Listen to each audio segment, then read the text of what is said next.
you require for reading affirmations or, to give any presentation? 3 things. First is you need the right focus. Focus. Your focus should be always on 2 things: gaining power and serving the audience. Write this down. It's hard to be nervous when your heart is on service. It's hard to be nervous when your heart is on service. Pramod, you're getting it? Are you understanding? Okay. It's hard to be nervous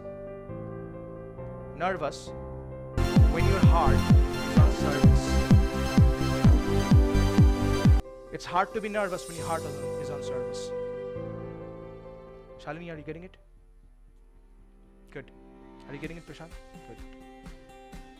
You're looking more free now than you were in the morning. What happened? Yeah, good.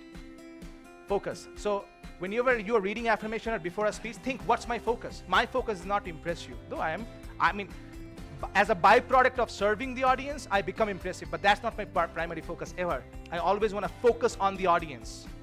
Focus on the audience.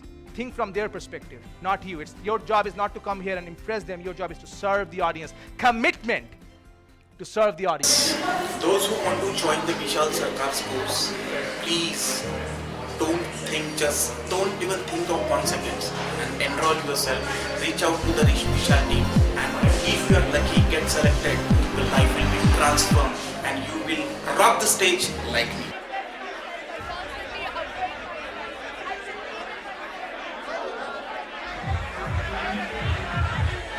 Give yourself a round of applause. Good job. Hold on. How many of you feel more powerful and energetic right now? If this feeling, if we anchor it over and over again before a presentation, will you have any stage fear anymore? No. Why? Because you're pumped up. It doesn't right now even matter what topic anymore. Why? Because do you remember what I said? It's the messenger we work on, then the message becomes clearer. The message is the information, the conference call, the speech, the phone call, the email. When the messenger is powerful, the message is powerful. Okay? Go grab your seat. We're going to go to the next technique right now. Stand up for the champions, for the champions. Stand up, stand up.